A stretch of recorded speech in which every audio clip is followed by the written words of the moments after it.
Hi guys, Michelle here and welcome to Michelle After Dark.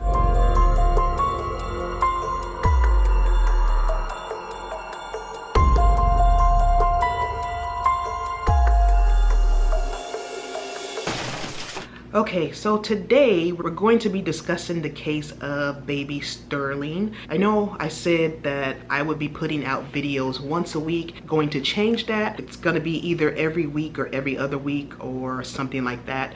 The reason why it took me so long with this particular case is because I watched the documentary. I watched both court cases. They had their trials separately and I watched the full thing. It's broken up into parts on YouTube, so I watched the dad's first and then the mom, and then I watched the documentary. In the meantime, while I was researching for this, I had to put it away, put it out of my head, because I cried and yeah, it's a lot. So let's get into it. So today we're going to be talking about Sterling Daniel Koehn. He was born on May 1st, 2017, and sadly he passed away 4 months later on August 30th, 2017 in Alta Vista, Iowa. His parents were Cheyenne and Zachary Koehn. I couldn't find much about their upbringing and where they came from, how their parents treated them, or anything, any kind of backstory like that.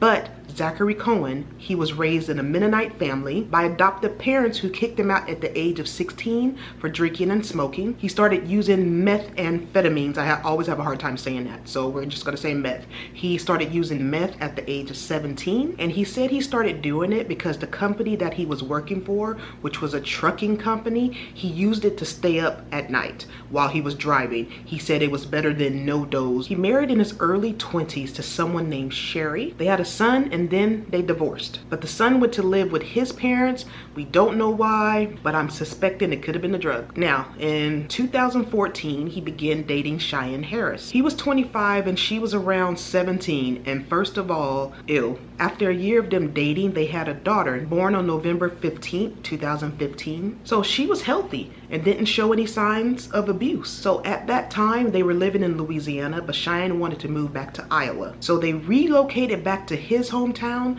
and I think it's called Riceville. And in 2016, Cheyenne became pregnant again. And then they moved to Alta Vista, but this time she started using meth that Zach gave her. He claims that when she asked for the drug, if he didn't give it to her, she would become hard to deal with if she didn't get it. Sterling was born 2 weeks earlier in their friend's bathtub. So they didn't plan any of this. Cheyenne thought she was constipated and they did a water birth right there at the friend's house because I guess she pushed and felt him coming. So then after the baby was born, he called 911. But this time, like Nala was born and she was a healthy baby, this time baby Sterling tested positive for methamphetamines.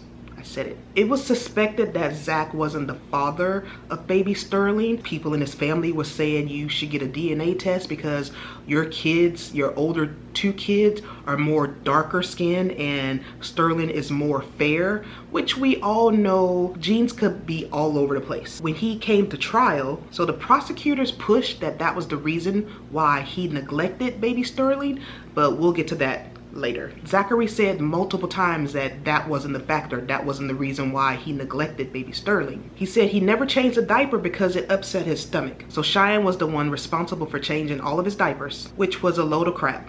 No pun intended. So during the last 2 weeks of Sterling's life, and this is all coming from Zach when he took the stand to testify, he never once held his son because he was a colicky baby, and then he didn't want to disturb him when he was asleep. So he just stopped interacting with him completely. He would come home from work and he would have nothing to do with the baby. So during that time when he was on meth, he said he was too tired because of work. He worked between 70 and 80 hours a week. He claimed that during the last 2 weeks of Sterling's life that he did not know the baby wasn't being changed or fed. A co-worker testified at his trial and said that Zachary would talk so much about Nala and Nala this and Nala that, but he never even knew he had a son. So that should tell you something. They would also have people over to smoke meth with them, and they would go into the bedroom away from Nala, but the people that went there at times, they didn't even know they had a baby. So Nala was well taken care of. She appeared happy,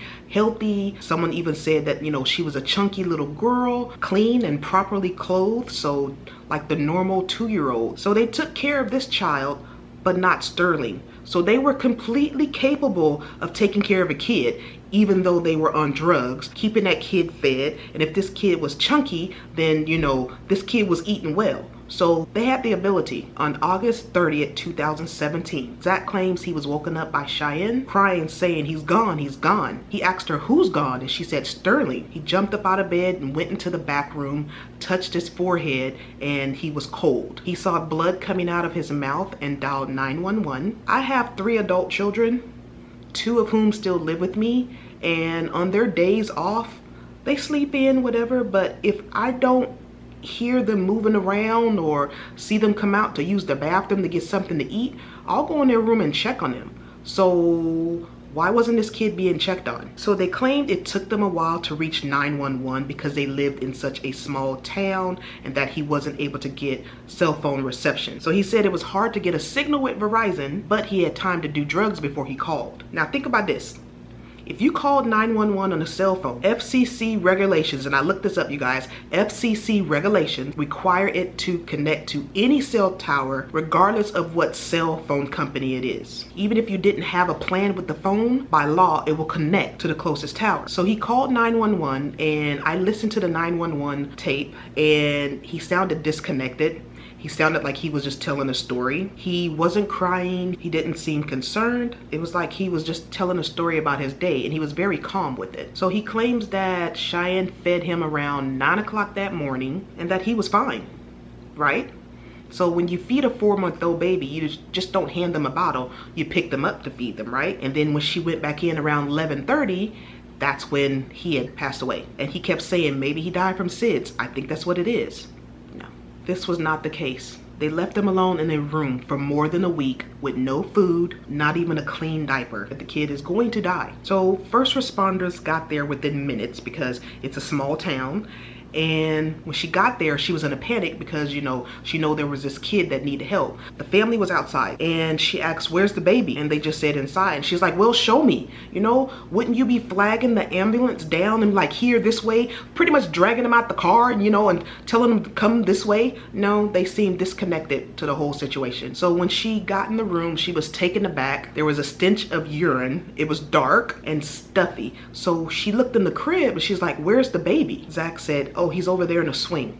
So she asked him to turn the light on, and when she testified in court, she said he turned on the light and he walked out muttering something, and to this day we don't know what he said, but he turned on the light, and that's when she seen a swing facing the corner of the room. She did her assessments, you know, look, listen, feel, stuff like that, but there was no CPR to be done because she knew he was dead. Now, she had a hard time testifying on the stand. She broke down a few times, but she said that when she got there, baby Sterling was cold and his eyes was fixed and dilated. He had blood around his mouth and extremities. I'm gonna start crying, you guys. His extremities were stiff and rigid, and both of his hands was balled up in a fist. His clothes were crusty. That's her words. She said you would touch one side and then it would like just lift the other side like that. So obviously and sadly, he was past the point of CPR. Y'all, I don't know if I'm gonna do any more stories about kids in particular, because this really got to me. Sterling was then transferred to the medical examiners and they performed an autopsy, and this was done on August 31st, and this was to find the cause and manner of death. So the cause was dehydration, malnutrition, and infection. We'll get to that soon. The diaper rash was so severe it caused open wounds on his skin. It gets worse. So the manner of death was determined to be homicide. So baby Sterling had been left in a swing in the same diaper with no food or water for about 9 to 14 days. He had diaper rash so bad that it ate through his skin, which caused E. coli to enter into his bloodstream. And y'all, so we all know what happens when there's poop in a diaper or just poop outside, right? So all this is happening, and then flies laid eggs in his diaper. And I kid you not. And maggots were crawling around in it days before he died. The maggots laid eggs and began to grow and hatch. So her saying that she fed him at 9, no. If she picked him up at 9, she would have seen that there was bugs all over him. So Cheyenne also claimed that she changed the diaper on the 29th, which you don't change a baby's diaper once a day, you know? So they found the maggots on his clothes, on the swing, on his skin. He did not have any other condition which would have caused him not to thrive, and it wasn't SIDS. So this was definitely neglect. And at 4 months, I don't even remember how much my kids weighed at 4 months, but I know that it shouldn't have been 7 pounds. Sterling weighed about 7 pounds when he passed away. Why did they choose to neglect one kid and not the other? Could it have something to do with him thinking that Sterling wasn't his? That's the reason why they took good care of Nala and not baby Sterling.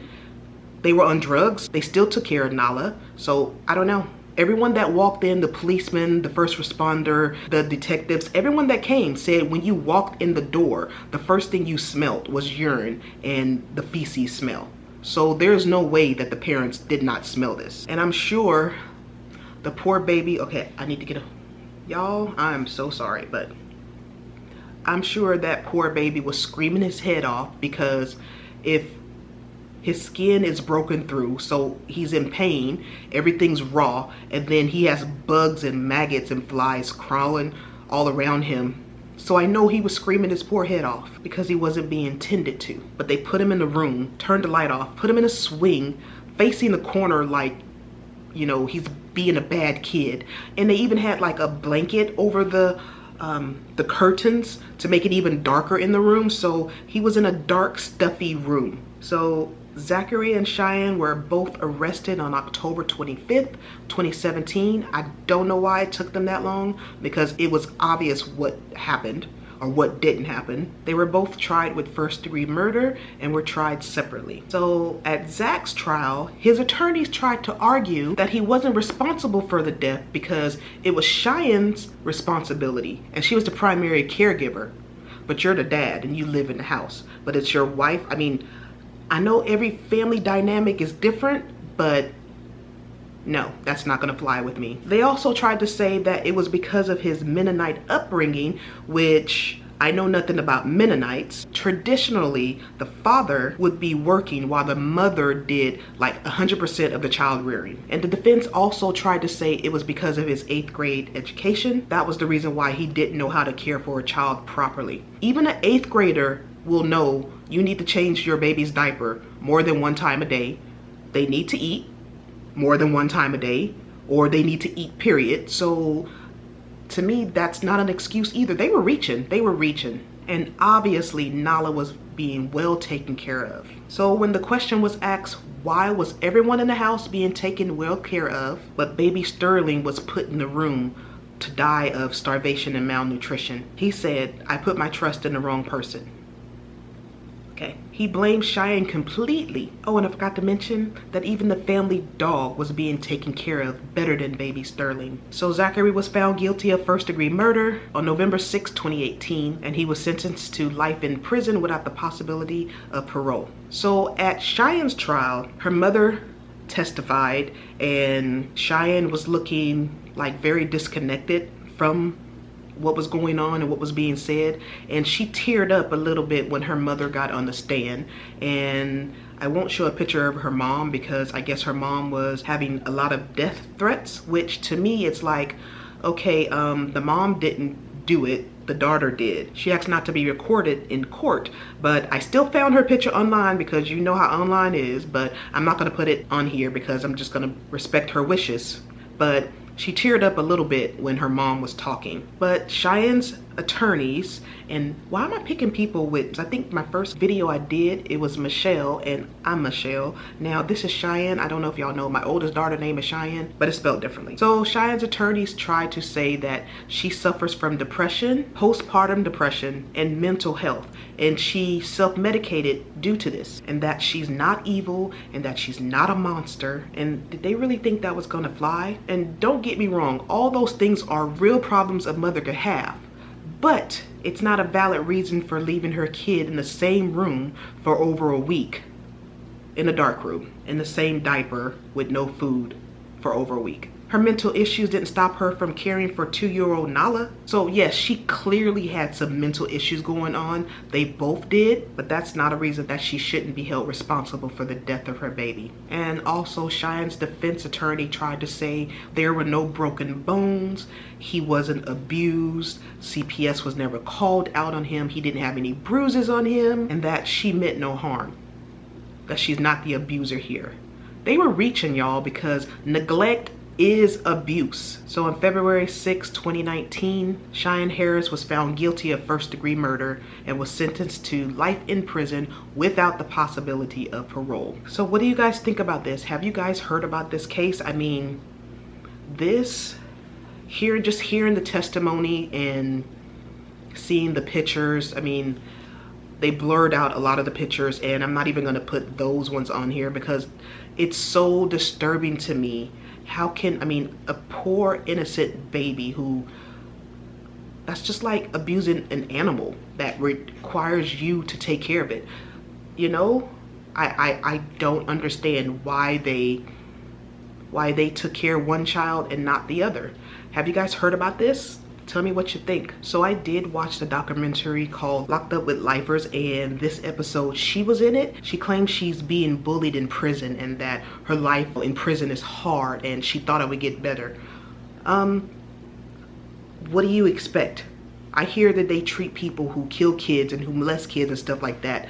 They're the lowest of the low of the prisoners, and the murderers think that. Okay, let me stop there because I can go on, but yeah, what do you expect for what you did to your son? And when I was watching the documentary, I guess she had to go into prison like she was hard or whatever. So to me, it was like she was the one that was tormenting people, not the other way around. But that was when she was in segregation, and then they released her to the general population. So yeah, I'm pretty sure she's going to be getting what it's coming to her, and so is Zachary Koehn. This was really hard to research. Any acts committed on anyone, it's senseless, but this is a child, you know? So what would you guys like me to cover next? Leave me a comment below. Thank you so much for watching. Give this video a thumbs up, and I will see you guys in the next video. Take care, you kids.